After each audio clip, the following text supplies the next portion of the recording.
Thank you, Shamji. Thank you, Mr. Vijay. My regards to all the eminent jurists present in the audience and my dear friends. Uh, I am going to talk about a very sensitive issue, but don't be surprised if I end up siding with you. I end up on your side because I also come from a lawyer's family, so I have some kind of soft corner for the profession, and of course I study the history a lot. So based on my knowledge of the history of not only our country but the global history and also the prevailing situation, I probably would make a few observations on this very important topic. There are many eminent luminaries present in the audience, retired justices and others. I am a non-entity when it comes to legal fraternity. So my views should be taken as the views of a lay individual citizen, a citizen who is concerned about the politics of the day that involves everything including judiciary. Let me start by making one observation. It can be taken as a slightly profound observation because through my entire talk I'm going to stress upon this, that this whole urge for independent judiciary is a very difficult entity in democratic setting. Democracies and independent judiciary, they do not go together. It's very difficult, and when I say they do not go together, it needs a lot of conscious efforts on different sides to make it work, to ensure that judiciary at least remains independent of any political influence and vice versa. Now, if you look at the very beginnings of democracy in Greek city states, there the entire jurisprudence was in the hands of the citizens. So, the Greek history says that some 21,000 citizens of Athens assembled together in a big stadium and declared Socrates to be a traitor because he had supported the Spartan political system. So he was declared as a traitor and asked to choose between whether the state should kill him or he himself would commit a suicide. Now, justice there was very democratic because all the 21,000 citizens together delivered the judgment. But therein lied the danger of democracy also, that the majority of the citizenry can decide what is right or what is wrong for the people. So that is why that prompted even Plato to say that the Greek democracy is not actually a democracy, it is a mobocracy. We don't want that kind of a system. From there we traveled a lot of distance. In Europe they had a different experience. They discarded democracies because the place of democracies was taken over by theocracies. Not even kings, but the religious order used to decide about what is right or what is wrong. Until very late in the 17th, 18th century, they did not have the concept of independent judiciary even from the theocracies, even from the control of the clergy or the Catholic Church. Uh, Only country that really succeeded in having a real independence of judiciary so far, in my knowledge, is the United States of America. Uh, the Montesquieuan principle of separation of powers was taken as the inspiration by the founding fathers of America, and they implemented it well in that country. So you see a fine separation of powers and responsibilities between among the three important institutions, namely the legislature, the executive, and the judiciary in America. Friends, let me tell you, no other democracy in the world has such real watertight separation, including India. Now, in India's case, when we became independent, in the Constituent Assembly, there took place a lot of discussion about this question of judicial, independence. Many eminent jurists were there in the Constituent Assembly. They argued that we should have, very important separation of these two wings, the governance and the judiciary. So everybody was in favor of it. Even Ambedkar was in favor of it. But what model to follow? There was no clarity. Now here I am making another observation. Maybe I am subject to correction. This whole talk that finally our constitution has created three independent institutions, equally important institutions of legislature, executive, and judiciary, is a misnomer. It's a myth. The reason being, we adopted the British model governance in our country, Westminster model. In Westminster model, there is no separation of executive and legislature. The legislature appoints the executive. The ministers are members of the parliament. Ministers head the executive. Where is the separation? And it's not just in India. It is the same case even in UK, in the British Parliament. And until early 2000s, some of the eminent jurists know, until early 2000, they did not even have a Supreme Court. The House of Lords was the topmost, uppermost appellate body for the British. So this whole myth called we created a very very unique system of separation of executive, judiciary, and legislature. I consider it simply a myth in India. We have not created any separation. Our constitution does not talk about any independence of judiciary, any autonomy of judiciary. Having said it, to the credit of the Supreme Court, that Supreme Court over the course of last several decades has tried to create an independent, autonomous identity for itself.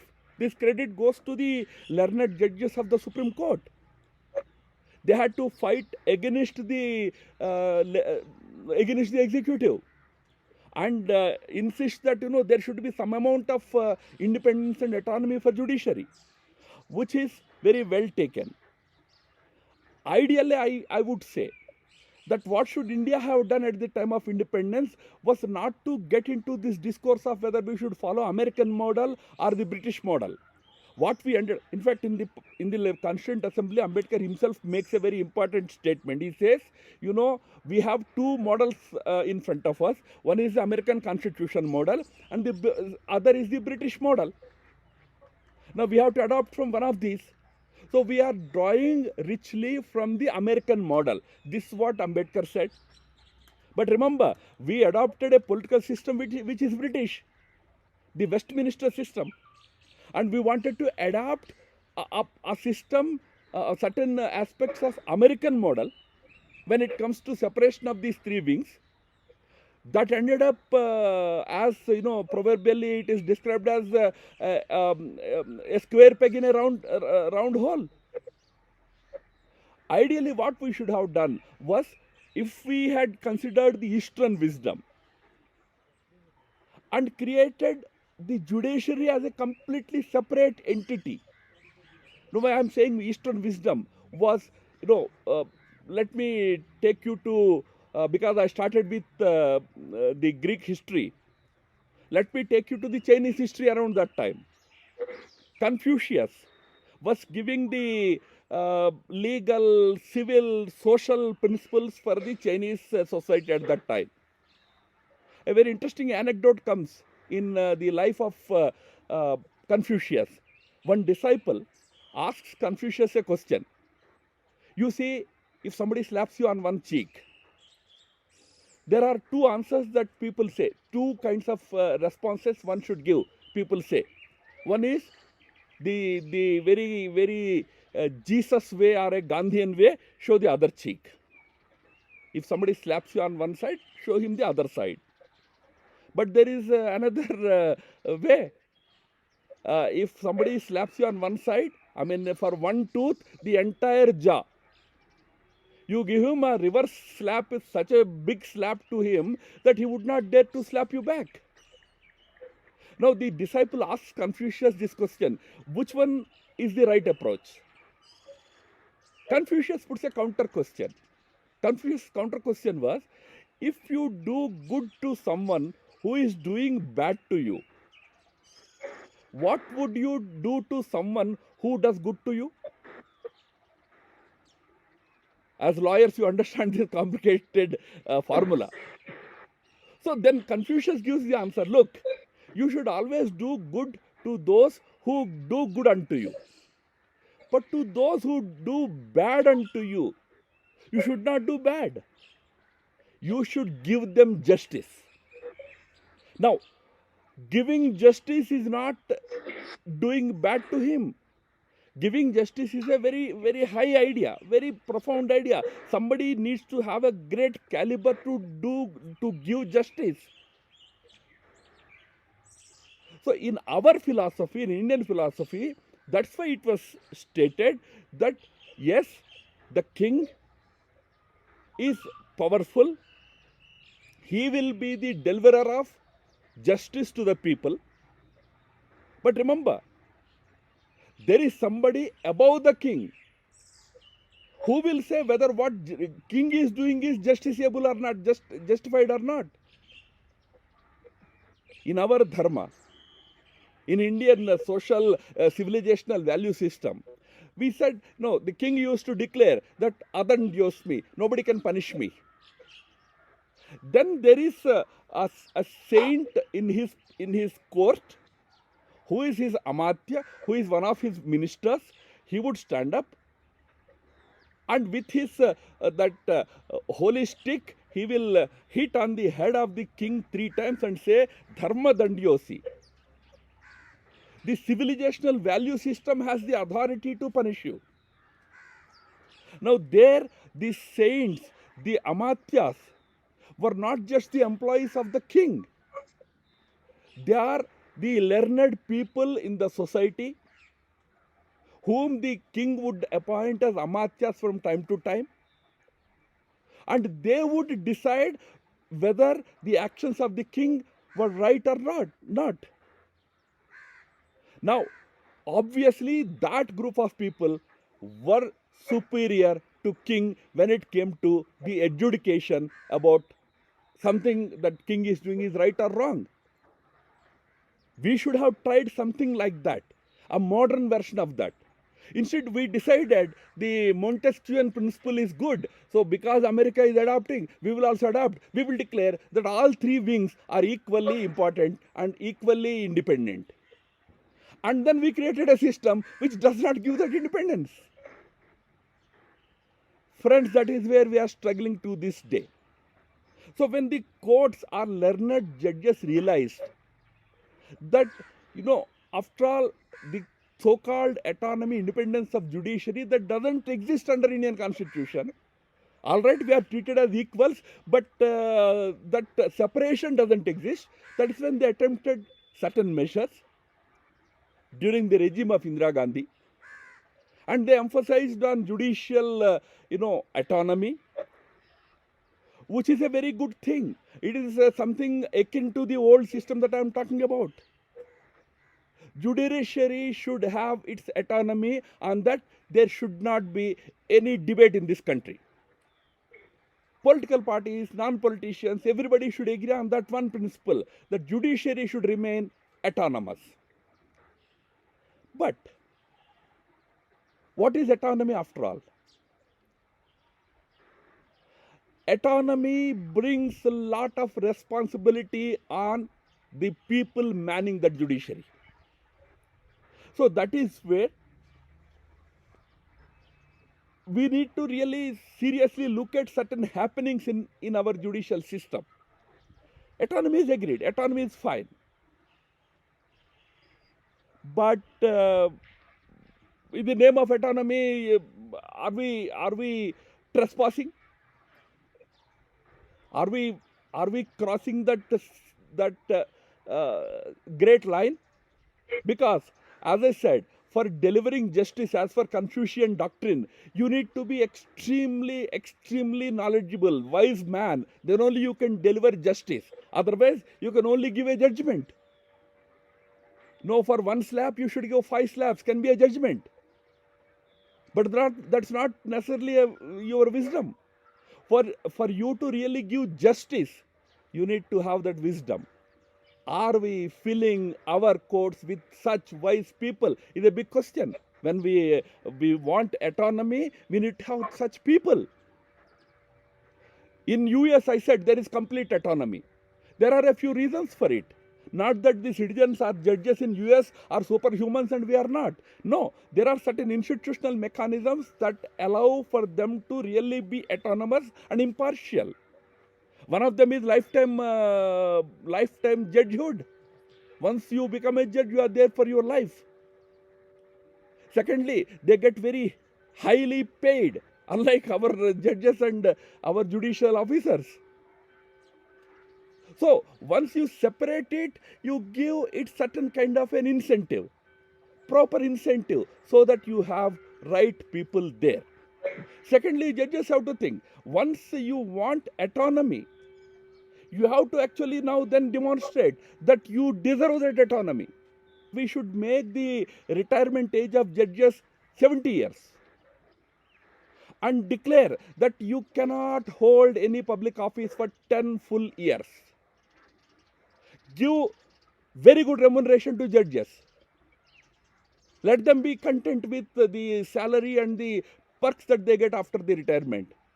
Then you can be really doing justice to autonomy. But having said it, we had extremely good cases, extremely good examples of judicial autonomy. But remember, when you start asserting your independence and autonomy, the executive is not going to sit back. It will hit back. Indira Gandhi did it. Indira Gandhi bypassed three judges to make Justice A.N. Ray the Chief Justice of the Supreme Court. Those 3 judges had to retire, voluntarily resign and quit. The point is, had A.N. Ray told Madam Gandhi that no, we will follow the system of seniority, probably things would have been different. But A.N. Ray found it appropriate, prudent to accept that. So what I'm trying to say is, when you assert, when you want autonomy, there will be some repercussions. Then the executive and legislature will insist that no, then I also want to have some kind of a control, because you will be autonomous, so let me at least have good people there. So autonomy brings these kind of challenges which the judiciary should be prepared to handle. So when there is a proposal for National Judicial Appointments Commission, there was no reason for judiciary to oppose it, because it was actually a kind of a balance, an agreement between the executive, legislature and judiciary to keep judiciary autonomous. But judiciary wants autonomy, but at the same time doesn't want a commission where others are also having some kind of a say. I think there the judiciary is at fault, I believe. Then from there the judiciary moved on to judicial activism, which is very good. With certain discretion, activism is good. Activism is good for a very important reason, friends, I believe. The reason is, today, progressively, people are losing confidence in the legislative and executive wings. Legislative, executive wings are losing credibility with each passing day. It's a bad commentary, because I come from the political establishment. So political establishment also has to work hard to ensure that people do not look up to only one of the 3 organs as a panacea. These 2 are useless. So let me turn to judiciary. There, of course, judiciary's activism is definitely helping. But here, the activism, it sometimes has to keep in mind that Lakshman Rekha. Many people would have talked about it, so I don't want to delve at length about it. The fine line between activism and judicial overreach, it's a thin line. Where do you cross that? Where do you fix that line? It is important because in overreach, what the judiciary is actually doing is trying to do things that the executive and the legislature are expected to do. People will be happy because they have certain grouse against the political establishment. So if somebody else is doing things that they assume that the politicians are not doing, people will be happy. Acha hua, at least these people are doing. But is it good for democracies? If democracies have to function, even the legislature, even the executive should be encouraged, propelled, pushed hard to deliver. Where judicial freedom, independence, and judicial assertion matter is when legislature or executive become proactive and try to push down certain policies. If those policies are found to be not in the larger good of the people, there we need judicial intervention, judicial scrutiny, judicial autonomy to scrutinize. Even scrutiny word is not there in constitution. Generally, it is understood as scrutinizing the judgments of lower courts. But later on, Supreme Court has today taken on the mantle of scrutinizing the legislations, the policies that the governments make. Fair enough. That is where the Lakshman Rekha lies. There is an important reason for it also. That reason, again, the judiciary should remember for two important reasons I mentioned. One is, see, the policies of the legislature or the executive are guided in any democracy by majorities. It is defined by majority. Whether it is Article 370 decision or Citizenship Amendment Act, any decision you take, triple talaq bill, anything is passed by majority. That is what is Westminster model, British parliamentary system we adopted. But remember, there are non-majorities. Where will they go? Why I am saying non-majorities, why I am using the word non-majorities is majority in democratic sense need not be 51%. It can be 35%. All that we need to ensure in the House is to see that another 15% walks out. But that 15% is not part of the policy making. So the non-majorities then have the option of turning to judiciary, which again is not an elected body. In fact, this is the beauty of our entire democracy. You have the elected bodies on one hand and non-elected institutions like election commission or the judicial system or the vigilance commission, non-elected, but they have the power of scrutiny of the policies of the government. But the Lakshman Rekha lies there, where that scrutiny and activism ends and where the overreach begins. Any number of examples can be taken where overreach begins. And just a couple of weeks ago, the government had to bluntly tell the Supreme Court that oxygen supply you should not manage or monitor it. It's the duty of this of the state. Let executive do its job. No, that is what is called overreach. Now, you may say that no, because the government has failed. If the government has failed, it is the duty of the judiciary to punish those who have failed, not to take over the executive into your hands. So, this Lakshman Rekha is very important. So, these four ideas of judicial autonomy, judicial scrutiny, judicial activism, and judicial overreach. Of the four, first three are welcome. But the fourth one is where the judiciary has to be very careful, because what happens is people will always be happy. Now, these days, people have some kind of anger for the political establishment. So, if somebody else is seen as, teaching a lesson to the political establishment, they will be happy. They will clap for you. But is judiciary there for public applause? Are they going to contest elections tomorrow? Judiciary is there to ensure that the democratic institutions function. To the extent the autonomy is required, to the extent the scrutiny power is required, to the extent the activism is required. That is fair enough.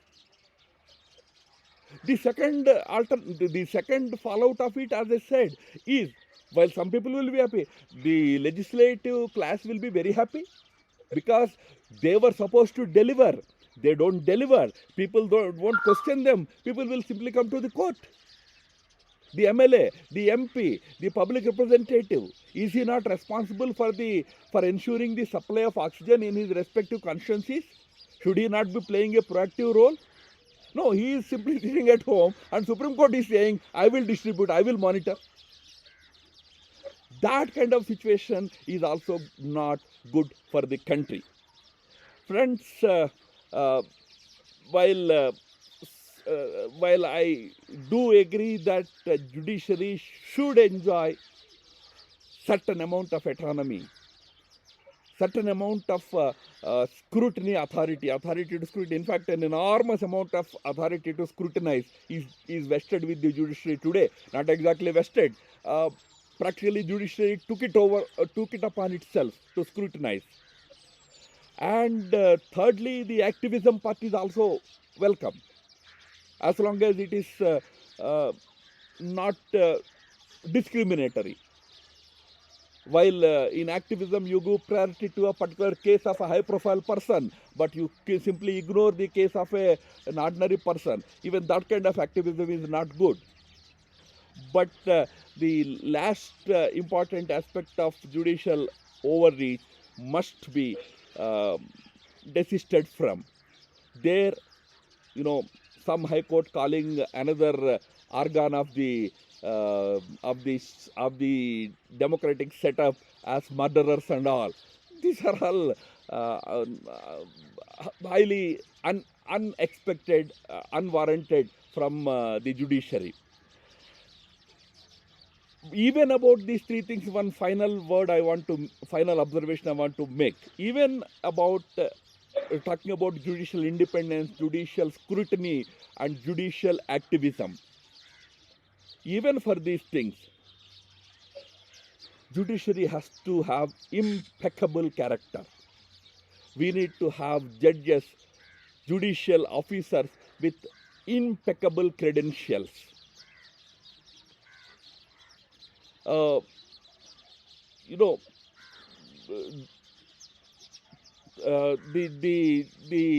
judicial establishment, which is responsible for its own functioning, because right now only the collegium system works. No other system produces its own officers.